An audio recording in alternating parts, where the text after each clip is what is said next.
ক'ৰপৰা? মই হুজাইৰে এইখন কলেজৰ ফাৰ্ষ্ট বেঞ্চৰ ষ্টুডেণ্ট মই আৰু এতিয়া বৰ্তমান অধিবক্তা হিচাপে খুব কাম সুন্দৰ, আৰম্ভ কৰিছোঁ। খুব সুন্দৰ। পোনপ্ৰথমে আপোনালৈ ধন্যবাদ জ্ঞাপন কৰাৰ লগতে মোক খুবেই ভাল লাগিছে আজি আমি সৰুৰ পৰা আপোনাক দেখি আছোঁ টিভিত প্ৰথমবাৰৰ বাবে সন্মুখত লগ পোৱাৰ সৌভাগ্যকণ হ'ল। আপোনাক মই প্ৰথম চিনাকি দেওবৰীয়া আন্তঃৰাষ্ট্ৰীয় স্বপ্ন অনুষ্ঠান এইটোৰ পৰা। পৰৱৰ্তী সময়ত আপুনি গাঁৱৰ বোকাৰ পদুম উলিয়াই অনা যি অনুষ্ঠান সেই অনুষ্ঠানৰ পৰাই আপোনাৰ লগত যি এটা আন্তৰিকতা চিনাকি আজি চাই এনেকুৱা লাগিছে যে বহু পুৰণি মানুহ এজনক পুনৰবাৰ লগ পাইছোঁ। খুব ভাল লাগিছে আৰু এতিয়া মই আপোনাৰ প্ৰশ্নখিনিৰ অকণমান চেষ্টা কৰিম সহযোগিতা কৰিবৰ কাৰণে। এটা প্ৰশ্ন তোমাক কৰিবলৈ গৈছোঁ মই, যেনেকৈ ভণ্টিয়ে কৰিলে। তেওঁ কৈছে যে ৰাজনৈতিক বাতৰি প্ৰকাশ কৰোঁতে আমাক কোনোবাই হেঁচা মাৰি ধৰে নেকি, এইটো তেওঁৰ প্ৰশ্ন। তোমাৰ কিবা তেনেকুৱা মনত ভাৱ আছে নেকি?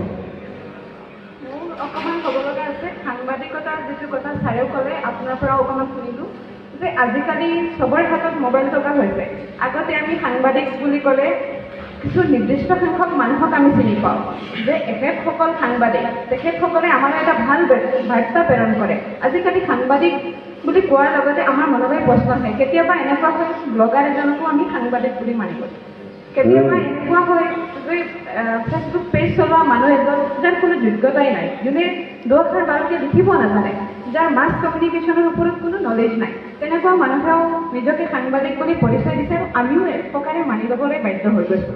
আৰু প্ৰকৃত যিবিলাক নিউজ চেনেল আছে সেই চেনেলবিলাক আমি লাহে লাহে সেইবিলাক নোচোৱা হৈ অহাৰ নিচিনাই হৈছে, য'ত এটা সঠিক বাৰ্তা প্ৰেৰণ কৰা হয়, এটা পজিটিভ নিউজ য'ৰ পৰা আহে সেইবিলাক বস্তু আমি আজিকালি মানে অকণমান ফালৰি কাটি অহাৰ নিচিনা হৈছে। আৰু ছাৰে যে ক'লে এটা বস্তু যে আজিকালি প্ৰেমজনিত কিছুমান কথা, কিছুমান অশ্লীল ভাষা তেনেকুৱা প্ৰয়োগ কৰাও দেখা গৈছে কিছুমান ব্লগিং চেনেলৰ পৰা, আৰু যিবিলাকক আমি সাংবাদিক বুলি মনে মনে মানি লৈ আছোঁ।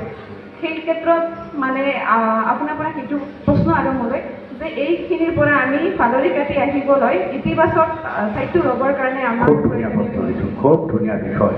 মই দুইটা বিষয়ৰ উত্তৰ দিছোঁ।